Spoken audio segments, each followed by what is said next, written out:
2022 free agent. 10 best 25 and under players in this year's class. And we're going to run through a couple of them. This is via Bleacher Report. Number 9, Christian Kirk, wide receiver. Now, they say the best fit for him is in Seattle. Seattle's got DK Metcalf and Tyler Lockett, so that's kind of intriguing. But again, so there's the wide receiver. He's number 9. Number 3, edge rusher, Harold Landry, and they say the best fit for Harold Landry would be the Browns. You see, they say he won't come cheaply. Chance to continue 5th-ranked defense, opposite Garrett.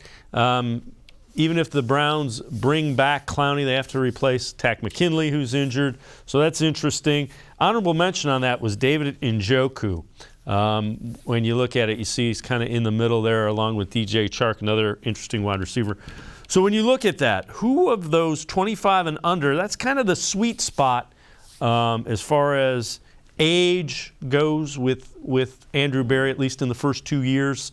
You know, the 25 and under where you're kind of still ascending and getting ready to enter the prime. Kirk, Landry, Njoku, who makes the most sense, you think, for the Browns? I think Njoku. I think, bringing him back is pretty good. I think that'd be a good move.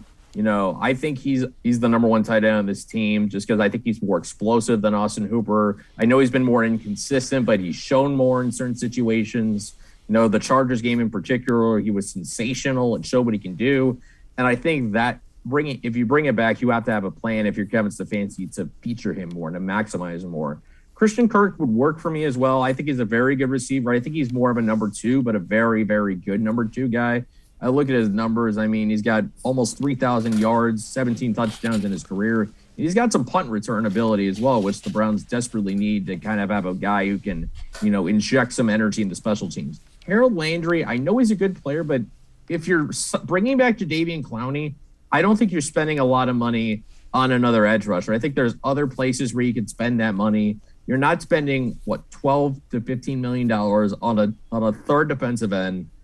It just doesn't make financial sense. I know the Browns are going to have a lot of cap room. If they cut Jarvis Landry, they're going to have more cap room. They can do other cap things to create more space, but I don't think you waste that by putting that money in a guy who's not going to be on the field a majority of the snaps, who's going to be behind 2 other really good defensive ends who showed last year that they can really play well together.